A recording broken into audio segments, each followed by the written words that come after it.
সারা বাংলাদেশের মানুষ আপামর জনতার এই আন্দোলনের মধ্য দিয়ে শেখ হাসিনার বিদায় হয়েছে। কারো একক কৃতিত্ব নয়, শেখ হাসিনার বিদায়। আজকে এই আন্দোলন সংগ্রামে প্রায় 10,000 মানুষ গুলিবিদ্ধ হয়েছেন। বৈষম্য ছাত্র আন্দোলনের নেতারা ডাক দিয়েছেন, আমরা 17 বছর ধরে রাজপথে ছিলাম। আমাদের এই হিসাব দিয়েছেন আমাদের মাননীয় মহাসচিব। এই 1 মাসে আমাদের 405 জন নেতা কর্মী শাহাদাত বরণ করেছেন। 878 জনের মধ্যে বিএনপির 405 জন আর অন্যান্য ভাবে নেতৃবৃন্দ বা ছাত্র বৈষম্যের নেতারা আন্দোলন সংগ্রাম করেছেন। তার মধ্যে সবচেয়ে বেশি ঢাকা বিশ্ববিদ্যালয়ের আমি খোঁজ করে রেখেছি, ঢাকা বিশ্ববিদ্যালয়ের কোন ছাত্র শহীদ হন নাই, আহত হয়েছেন। শহীদ হয়েছেন বেসরকারি বিশ্ববিদ্যালয়ের প্রায় শতাধিক ছাত্র।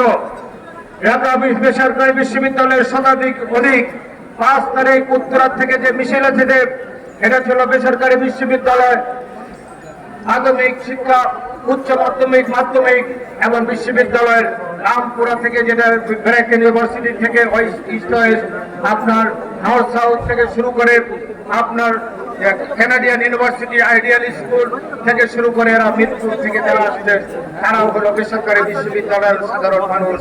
এবং যাত্রাবাড়ি থেকে শনিরাত্রা থেকে যারা এসেছেন তারা মাদ্রাসার ছাত্র এবং বেসরকারি স্কুল কলেজের ছাত্র। আমরা কখনো শুনি নাই নটরডেম কলেজের কোন ছাত্র কোনোদিন আন্দোলন সংগ্রাম করেছে। সেই নটরডেম কলেজের একজন ছাত্র শহীদ হয়েছে।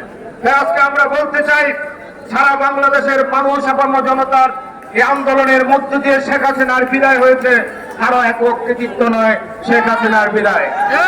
তাই আমরা বলতে চাই, বাংলাদেশের আমরা 17 বছর আন্দোলন সংগ্রাম করেছি, আমরা 17 বছর রক্ত দিয়েছি, আমরা 17 বছর কোর্টের বারিন্দা দিয়ে ঘুরেছি।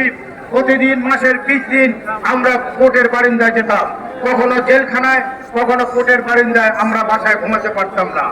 আমাদের পরিশ্রম, আমাদের নেতাদের অনেকে মায়ের জানাজা পড়তে পারে নাই, অনেকে বাবার জানাজা পড়তে পারে নাই, অনেকে বোনের বিয়ে অংশগ্রহণ করতে পারে নাই, অনেক বাইরে বিদেশ থেকে এসে বাবা মার সাথে দেখা করতে পারে নাই, ঢাকায় দেখা করে আবার বিদেশ চলে গেছে।